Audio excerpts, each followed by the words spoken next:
மீண்டும் உங்களை நாம் சந்திப்பதில் மிக்க மகிழ்ச்சி அடைகின்றோம். நான் இலங்கையில் இருந்து மதுரை போதனா வைத்தியசாலையில் இருந்து வைத்தியர் கிருஷான் வேதநாயகன். நீண்டகால போக்கிலே இந்த சிறுநீரக தொழிற்பாடுகள் பாதிக்கப்படுவதை பற்றி நாங்கள் இவ்வளவு காலம் பார்த்தோம்.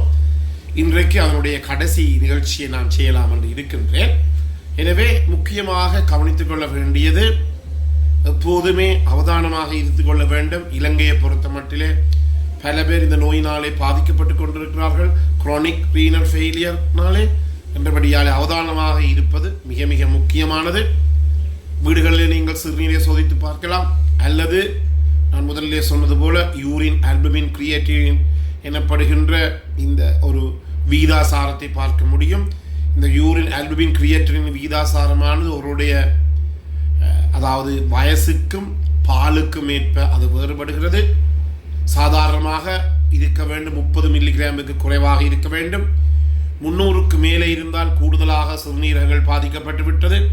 30க்கும் 300க்கும் இடையிலே இருந்தால் அது அவதானமாக இருக்க கொள்ள வேண்டியது என்பதை நாங்கள் கவனித்துக் கொள்ளக்கூடியதாக இருக்கின்றது.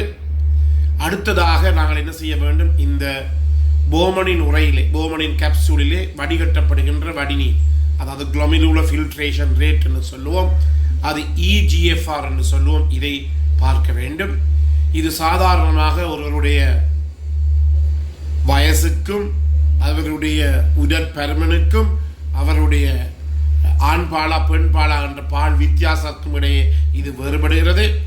சாதாரணமாக இது 90 millilitre per metre square per minute, 90 millilitre per minute per 1.73 metre square எனப்படுகிற ஒரு அலகிலே தான் கொடுக்கப்படுகிறது. அதாவது 90 மில்லிலீட்டர் ஒரு நிமிஷத்துக்கு 1.73 சதுர மீட்டருக்கு இந்த அலகு கொடுக்கப்படுகிறது.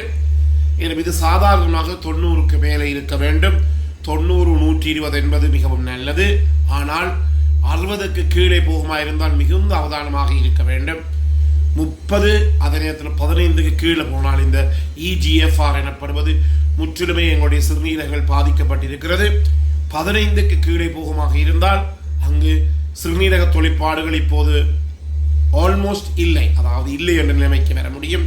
அது சிறுநீரக மாற்று சத்திர சிகிச்சை செய்ய வரும், அல்லது சிறுநீரகத்தை நாங்கள் இரத்தத்தை சுத்திகரிக்கின்ற ஹீமோ டயலைசிஸை செய்ய வேண்டிய ஒரு நிலைமைக்கு வரும். எனவே இந்த நீங்கள் EGFR-ஐ கூட நீங்கள் பார்த்து கொள்ளலாம். நீங்கள் சாதாரணமாக இரத்தத்தில் இருக்கின்ற இந்த சீரம் கிரியேட்டினைன் எனப்படுகின்ற அந்த வேதியியல் பொருளை நீங்கள் பார்க்கின்ற போது, கழிவுப் பொருட்களை பார்க்கின்ற போது அந்த EGFR எங்களுக்கு கொடுக்கப்படுகிறது. அதன் மூலமாக நாங்கள் இந்த EGFR அளவை எங்களாலே அறிந்து கொள்ளக்கூடியதாக இருக்கும். இது மிக முக்கியமான. அதே நேரத்திலே உங்களுக்கு தெரியும், நான் முதலிலே பல தடவை சொல்லியிருப்பது போல சிறுநீரக நோய்கள் வராமல் தடுப்பது மிகவும் முக்கியம், மிகவும் முக்கியம். எனவே நாங்கள் அருந்துகின்ற நீர் சுத்திகரிக்கப்பட்ட கொதித்தாறிய வடிகட்டிய நீராக இருக்க வேண்டும். ஏதாவது தொழிற்சாலை கழிவுகள், விவசாயத்திலே போடப்படுகிற பூச்சிக்கொல்லிகள், விவசாய மருந்துகள் எல்லாம் இந்த தண்ணீரிலே கலக்கப்படுகின்ற போது அந்த நீர் காரணமாக எங்களுக்கு நீண்டகால போக்கிலே இந்த சிறுநீரக பாதிப்புகள் ஏற்படலாம். எனவே தான் இன்று எங்களுடைய நாட்டை பொறுத்தமட்டில் பல பேர் இந்த போத்தல் தண்ணிகளை குடிக்க, பாட்டில்ஸ் வாட்டரை குடிக்கிறதுக்கு அவர்கள் பழக்கப்படுத்தி கொண்டு விட்டார்கள்.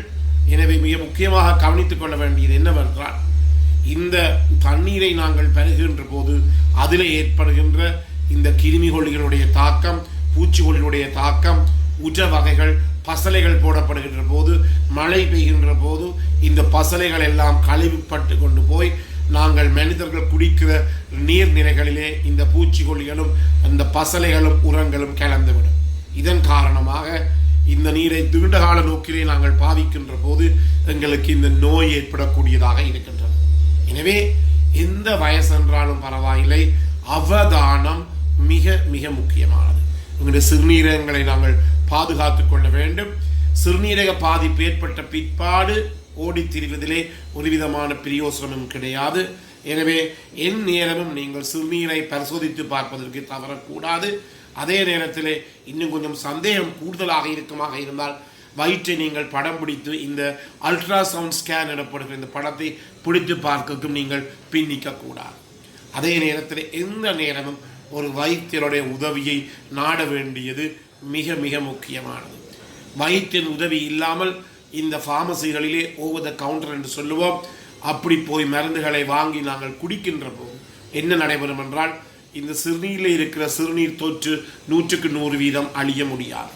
இப்போது கடைசியாக வந்த தரவுகளின்படி, பலதரப்பட்ட ஆராய்ச்சி முடிவுகளின்படி 8 வயசுக்குட்பட்ட பிள்ளைகளை நாங்கள் எடுத்துக்கொள்வோமாக இருந்தால், அவர்களுக்கு சிறுநீரக தொற்று ஏற்படுமாக இருந்தால் குறைந்தது 10 to 14 நாட்களுக்கு இந்த நோய் கிருமி கொல்லி மருந்துகளை, அதாவது ஆன்டிபயோட்டிக்ஸை கொடுக்க வேண்டும் என்று சொல்கிறார்கள். முந்தி நாங்கள் வைத்திய பீடத்திலே படிக்கின்ற போது 7 நாள் என்று சொன்னார்கள். இப்போது அது கொஞ்சம் நாட்களை நீட்டி 10 to 14 நாட்கள். வளர்ந்தவர்களை பார்க்கின்ற போது மிக முக்கியமாக இந்த வளர்ந்தவர்களை எடுத்தால் அவர்களுக்கு என்ன செய்ய வேண்டும் என்றால், குறைந்தது 7 to 10 நாட்கள் இந்த கிருமி கொல்லி மருந்துகளை, ஆன்டிபயோட்டிக்ஸை நீங்கள் கொடுக்க வேண்டும். இல்லாவிட்டால் அந்த கிருமியிலே இருக்கின்ற உண்மையான கிருமி தொற்று அழியாமல் அது அப்படியே இருந்து எங்களுடைய சிறுநீரகங்களை அது பாதிக்கப்பட்டுவிடும். அதே நேரத்தில் உங்களுக்கு சொன்னேன், இந்த யூரின் கல்ச்சர் எனப்படுகிற ஒன்று செய்கின்ற போது அத்துடன் சேர்ந்து நாங்கள் ஏபிஎஸ்டி, யூரின் கல்ச்சர் அண்ட் ஏபிஎஸ்டி என்று சொல்லுவோம். ஏபிஎஸ்டி என்றால் என்ன?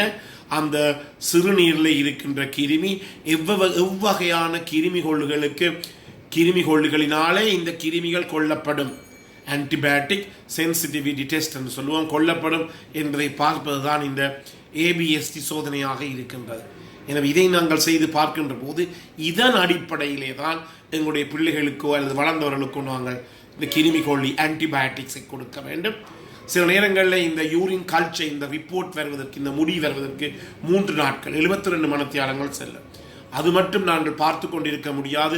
பிள்ளைகள் கூடுதல் அளவு நோய்வாய்ப்பட்டு இருக்கிறார்கள் என்று சொன்னால் என்ன செய்ய வேண்டும்? அது வருவதற்கு முதலே அந்த பரிசோதனை, அந்த சிறுநீர் பரிசோதனை முடிவு வருவதற்கு முதலே நாங்கள் ஆன்டிபயோட்டிக் தொடங்கி, ஒரு கிருமி கொல்லியை தொடங்கி, அதன் பிற்பாடு அந்த ஏபிஎஸ்டி பேட்டர்ன், அதாவது அந்த கிருமி கொல்லிகளுக்கு எதிரான அந்த பேட்டர்னை நாங்கள் பார்த்து அதுக்கேற்றபடி எங்களுடைய இந்த மருந்துகளை எங்களால் மாற்றிக்கொள்ளக்கூடியதாக இருக்கும். எனவே இத்துடன் இந்த சிறுநீரக சம்பந்தமான விடயங்களை நாங்கள் முடித்துக் கொள்ளலாம்.